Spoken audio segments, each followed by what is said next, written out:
भगवान कृष्ण के जन्म महोत्सव की बहुत बहुत बधाई। जन्माष्टमी और भगवान कृष्ण का महोत्सव लोग मनाएंगे, जन्माष्टमी भी मनाएंगे, आप और हम भी मनाएंगे, खूब जन्मोत्सव भी हो।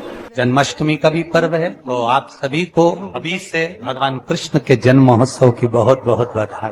हमारे लड्डू गोपाल कल्लू जी महाराज साल में एक बार उनके स्नान का हम लोग रखते हैं। तो कल रात्रि को 8 बजे से 9 बजे तक हमारे यूट्यूब चैनल पर, फेसबुक पर आप लोग लाइव ठाकुर जी के 1 घंटे का 8 बजे से 9 बजे तक स्नान का दर्शन रात्रि को कर सकेंगे। मोबाइल पर आप लोग आराम से अपने यूट्यूब फेसबुक पर ठाकुर जी के सुंदर स्नान का दर्शन, जो साल में एक बार का हम लोग करते हैं, उसका दर्शन आप कर सकते। महोत्सव लोग मनाएंगे, जन्माष्टमी भी मनाएंगे, आप और हम भी मनाएंगे, खूब जन्मोत्सव भी हो पड़ेगी।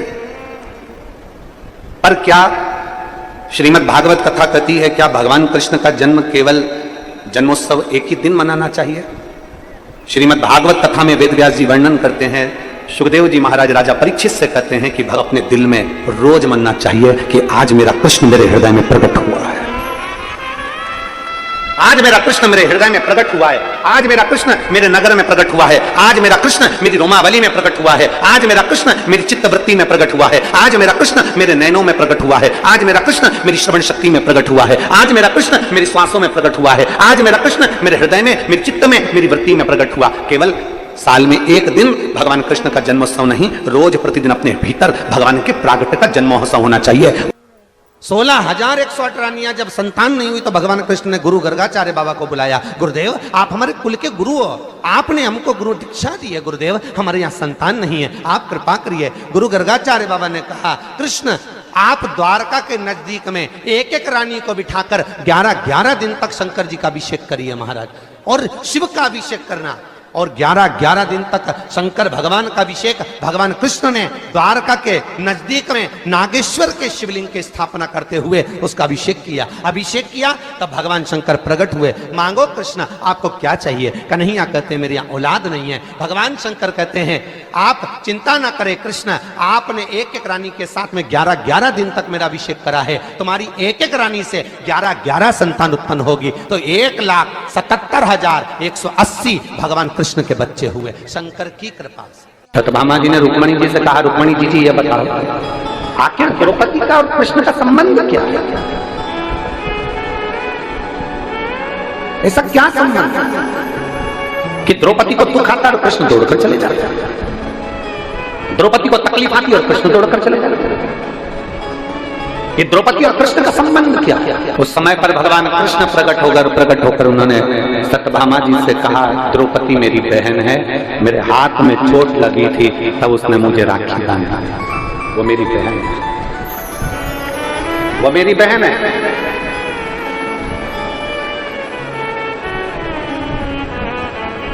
कृष्ण चले गए, फिर सत्यभामा बहुत प्रश्न करे। सत्यभामा जी ने फिर प्रश्न करा, रुक्मणी जी ये द्रौपदी को थोड़ी सी अकल नहीं है क्या? क्यों? रजस्वला धर्म से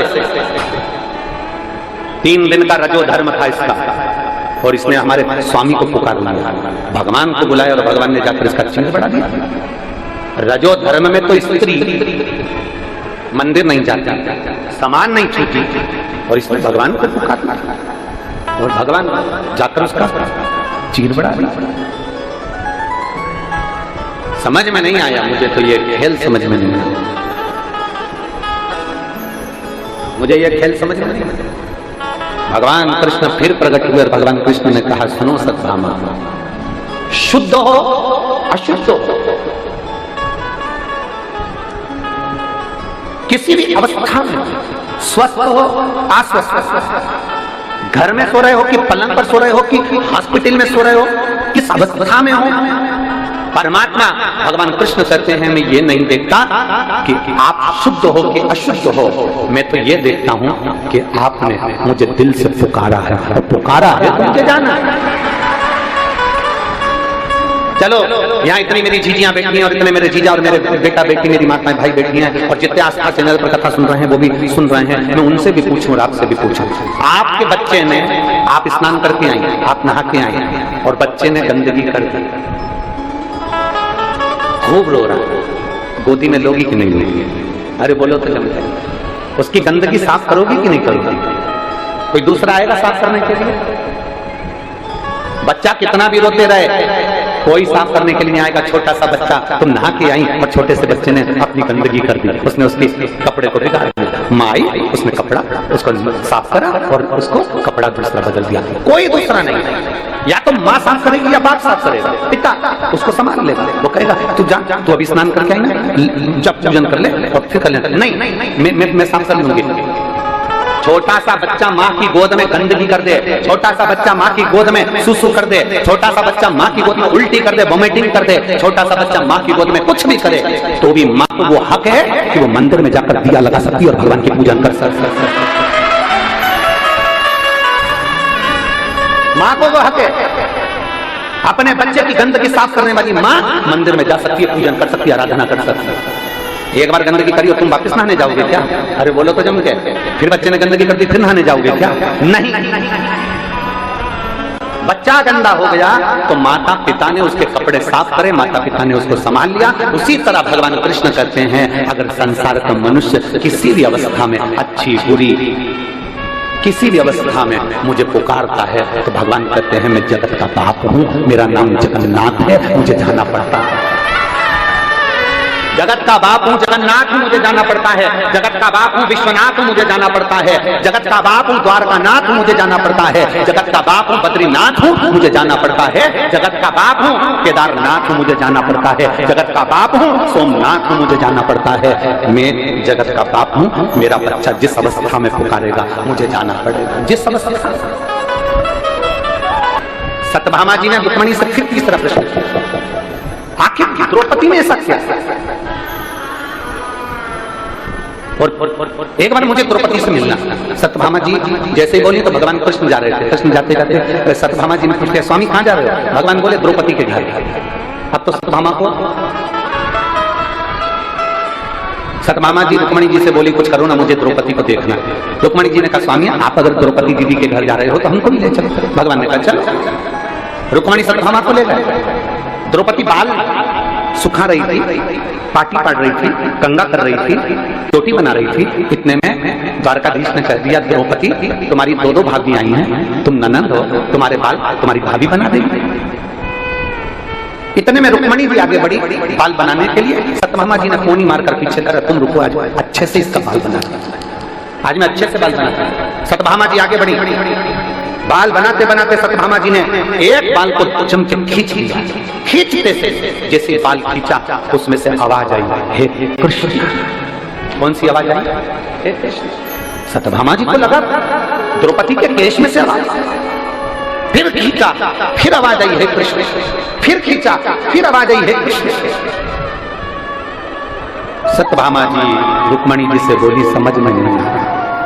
सत्यभामा जी बोली रुक्मिणी जी से समझ में नहीं आ रहा, मैं बाल खींचती हूँ और उसमें से हे कृष्ण आवाज आती है। तब भगवान कृष्ण प्रकट होकर बोले सुनो सत्यभामा, पूरी पृथ्वी पर कोई संत, कोई साधु, कोई महात्मा, कोई जोगी, कोई सन्यासी, कोई तपस्वी इस संसार में जन्म नहीं लिया जिसने एक दिन में 3.5 करोड़ बार मेरा नाम लिया हो। केवल एक द्रौपदी है जो 3.5 करोड़ बार मेरा नाम लिया।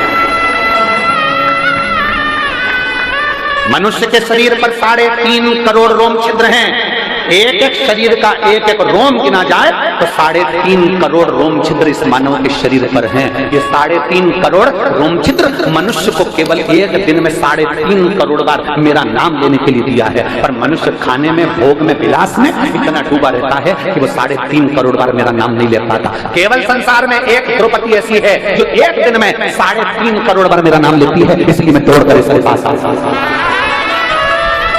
केवल एक द्रौपदी है जो 3.5 करोड़ बार मेरा नाम लेती है।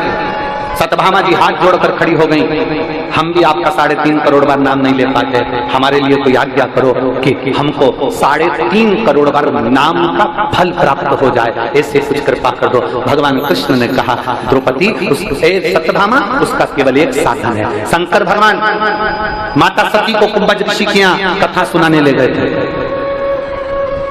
मेरे भोले बाबा अमरनाथ की गुफा में पार्वती को कथा सुनाने ले गए थे। अगर 3.5 करोड़ बार मंत्र का, जाप का, नाम का फल पाना है तो किसी शिव महापुराण की पंडाल में जाकर बैठ जाओ, जितने भक्त नाम लेंगे उसका सारा पुण्य आप और हमको प्राप्त होगा। 3.5 करोड़ बार आप इतने सारे भक्त मिलकर जब श्री शिवाय नमस्तुभ्यम कहते हो, ओम नमः शिवाय कहते हो, नमः शिवाय कहते हो, राम नाम बोलते हो, कृष्ण नाम बोलते हो, भगवान का नाम बोलते हो और भजन में ताली बजाते हो, तो वो शब्द टूटता है। अब ये इतने लाख लोग, 10 लाख 8 लाख लोग एक साथ, अगर 10 लाख लोग एक बार में नाम बोलेंगे तो 10 लाख नाम तो हो गए, और 10 लाख लोगों ने 5 बार नाम बोला तो 50 लाख हो गए, और 50 लाख लोगों ने ताली बजाकर मंत्र का जाप करा तो वो शब्द टूटा। टूटने के बाद 3.5 करोड़ रोम छिद्र में समाहित हो जाता है। 3.5 करोड़ रोम छिद्र में समाहित होता है। लोग पूछते हैं कि शिव महापुराण की कथा में जाने से हमारा काम क्यों हो जाता है? शंकर जी की कथा में पहुंचे हमारी बीमारी कम हो गई, शंकर जी की कथा में पहुंचे हमारा घुटने सही हो गए, शंकर जी की कथा में पहुंचे हमारी पीठ सही हो गई, शंकर जी की कथा में पहुंचे हमारी बहू को बेटा हो गया, शंकर जी की कथा में पहुंचे तो हमारी बीमारियां ठीक हो गई। उसका कारण क्या होता है? उसका केवल एक कारण है कि शंकर की कथा में ये 3.5 करोड़ रोम छिद्र का शरीर जब भगवान के मंत्र जाप में डूबता है, जैसे तालाब में नहाओगे तो पूरे कपड़े भी गीले होंगे और शरीर भी गीला होगा, बाल भी गीले होंगे, उसी तरह शिव महापुराण की कथा में जाओगे तो यह पूरा शरीर भगवान की भक्ति में गीला हो जाता है और हमारा दुख समाप्त। 21,600 श्वास प्रतिदिन निकल रही है, उस श्वास में शंकर का नाम मूल हो।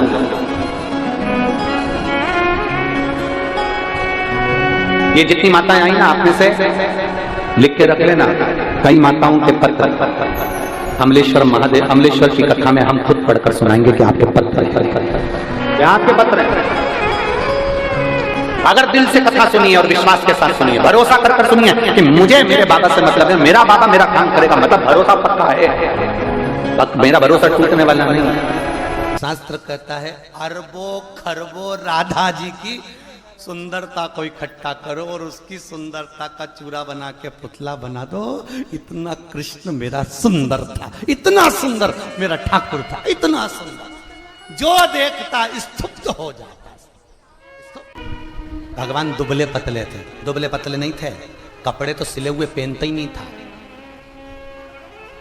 मैया ने नीचे एक झबला ऐसा बनाया था जिसमें नीचे सोने की चेन लटकती थी, उसमें घुंघरू लटकते थे, और जंगा छोटी छोटी ऐसी मोटी मोटी, पाँव में कड़ला, हाथ में सुंदर काले मोती और सोने के मोती की पहुंची, गले में माला, बड़ा बड़ा आंख, आंख में भी सुरमा, सुरमा में भी एक आंख का सुरमा पूरा बिल्ला जैसा, एक सही रहता था, एक हमेशा बिगाड़ लेता था, रोता था तो एक ही मलता था, बिल्ला जैसा हो जाता।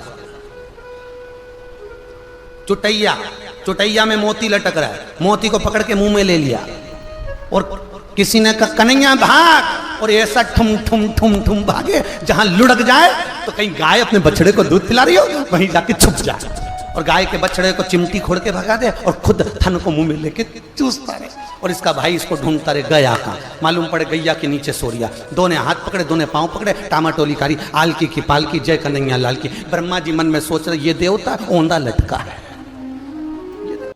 तेरे पांव बड़े मत वाले, ठुमके हैं प्यारे प्यारे। हमारे लड्डू गोपाल कल्लू जी महाराज साल में एक बार उनके स्नान का हम लोग रखते हैं, तो कल रात्रि को 8 बजे से 9 बजे तक हमारे YouTube चैनल पर, फेसबुक पर आप लोग लाइव ठाकुर जी के 1 घंटे का 8 बजे से 9 बजे तक स्नान का दर्शन रात्रि को कर सकेंगे। मोबाइल पर आप लोग आराम से अपने YouTube फेसबुक पर ठाकुर जी के सुंदर स्नान का दर्शन, जो साल में एक बार का हम लोग करते हैं, उसका दर्शन आप कर सकते हैं। कल जन्माष्टमी